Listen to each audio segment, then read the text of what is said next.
Yaqinda Sharof Rashidov tumani Qo'shko'prik mahalla fuqarolar yig'ini faollar zalida Sharof Rashidov tumani hokimligi, O'zbekiston musulmonlar idorasi Jizzax viloyat vakilligi, O'zbekiston mahallalar uyushmasi Sharof Rashidov tumani bo'limi, tuman tibbiyot birlashmasi hamda Mehr shafqat va salomatlik jamoat fondi Sharof Rashidov tuman bo'limi bilan hamkorlikda inson qadri uchun tamoyili asosida biz birgamiz mavzusida ma'naviy ma'rifiy tadbir bo'lib o'tdi. Mazkur tadbirga jismoniy imkoniyat cheklangan, bolaligidan nogironligi bor, boquvchisini yo'qotgan hamda ijtimoiy himoyaga muhtoj oila farzandlari, ularning ota-onalari taklif etildi. Tantanali tadbir avvalida O'zbekiston musulmonlar idorasi rais o'rinbosari Zayniddinxon Ishonqulov so'zga chiqib, kuchli va manzilli ijtimoiy himoya poydevori asosida yurtimizda aholining ehtiyojmand qatlamlarini ijtimoiy himoya qilish va ularni har tomonlama qo'llab-quvvatlash masalalariga alohida e'tibor qaratilib, nogironligi bo'lgan shaxslarning huquq va qonuniy manfaatlarini ta'minlashni sifat jihatdan yangi bosqichga chiqarish, ularni hayot kechirish sifat darajasini oshirish, qulay va maqbul muhitni ta'minlashning fundamental asoslari yaratilganligi va bu yo'lda olib borilayotgan ezgu ishlar xususida ta'kidlab, yurtimiz tinchligi,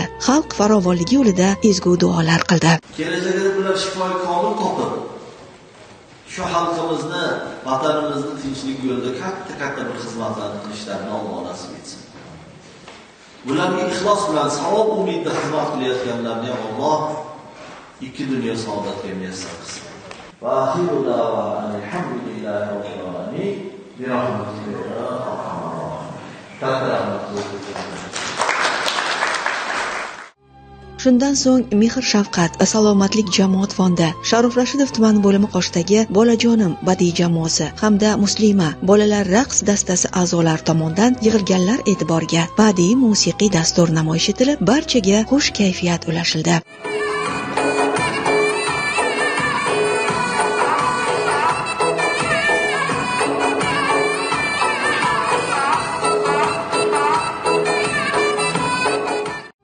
Yiqilganni suyash, bemorlar holidan xabar olish, kattaga hurmatda, kichikka izzatda bo'lish, bag'rikenglik, saxovat ko'rsatish xalqimizga xos fazilatlardan. Tadbirda so'z olgan bir qator mehmonlar ham shular xususida ta'kidlab, bolajonlarga va ularning ota-onalariga o'zlarining ezgu tilaklarini bildirib o'tdilar. Necha xil turdagi kasallik bilan kasallangan bolajonlarimiz kelishdi, she'rlar aytishdi, qo'shiqlar kuylashdi.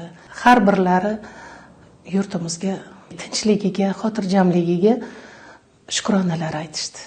Bizning maqsadimiz bugungi kunda bitta. U ham bo'lsa mana shu har bir o'sha xonadonga manzilli kirib borish. O'sha farzandi bemor bo'lib, bugungi kunda ko'rsatilayotgan g'amxo'rlikdan har bir ota-ona xursand. Nima uchun? Chunki yurtimiz tinch. Muhtaram prezidentimiz tomonlaridan ko'rsatilayotgan g'amxo'rlik, e'tibor, inson qadri, insonga bo'lgan hurmat O'zbekiston deb atalgan yurtimizda behisob shukr, juda ham minnatdormiz. Ularni mana kuylaganlarini, raqsga tushganlarini ko'rdingiz, ular hech ham o'zlarini turmucha sog'lom tengdoshlardan kam deb hisoblamaydilar. Chunki ularga g'amxo'rlik qiladigan bizning vatanimiz O'zbekiston turibdi.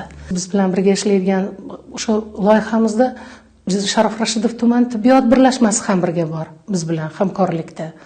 Va albatta men barcha onalar nomidan, o'zim nomimdan hammani xonadoniga sog'lik, tinchlik, xotirjamlik tilayman.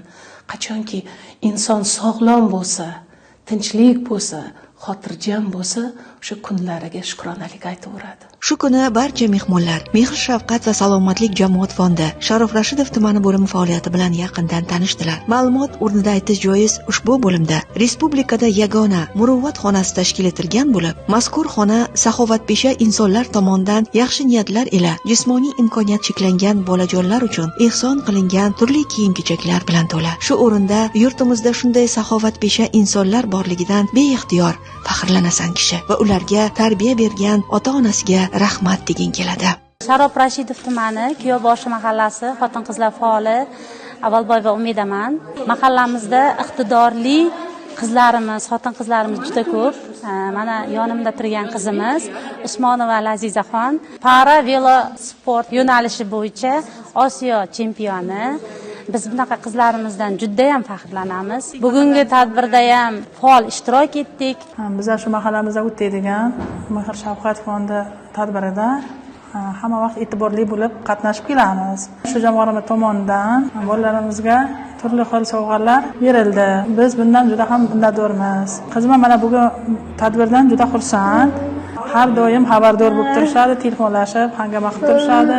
Davlatimizga, hukumatimizga, prezidentimizga olasi shunchalik nogironlarga e'tibor berib, qo'llab-quvvatlab turganlari uchun avvalambor katta rahmat. Tantanali tadbir davomida tashkilotchilar tomonidan barcha bolajonlarga sovg'alar berilib, qalblarga mehr ulashildi. Bunday e'tibor va g'amxo'rlik bu bolajonlar qalbida hayotga, yashashga, ertangi kunga qiziqish, umid va ishonch hissini oshirishda muhim ahamiyatga ega. Zero jismoniy imkoniyati cheklangan, bolaligidan nogiron, boquvchisini yo'qotgan hamda ijtimoiy himoyaga muhtoj oilalarga e'tibor va g'amxo'rlik ko'rsatish, ular holidan xabar olish ezgu va savobli ishdir. Ota meros bu kabi fazilatlar kelajak avlodlar uchun ibrat, namuna bo'lmoq lozim. Chunki bitta qalb imorati mingta haj ziyorati bilan barobardir.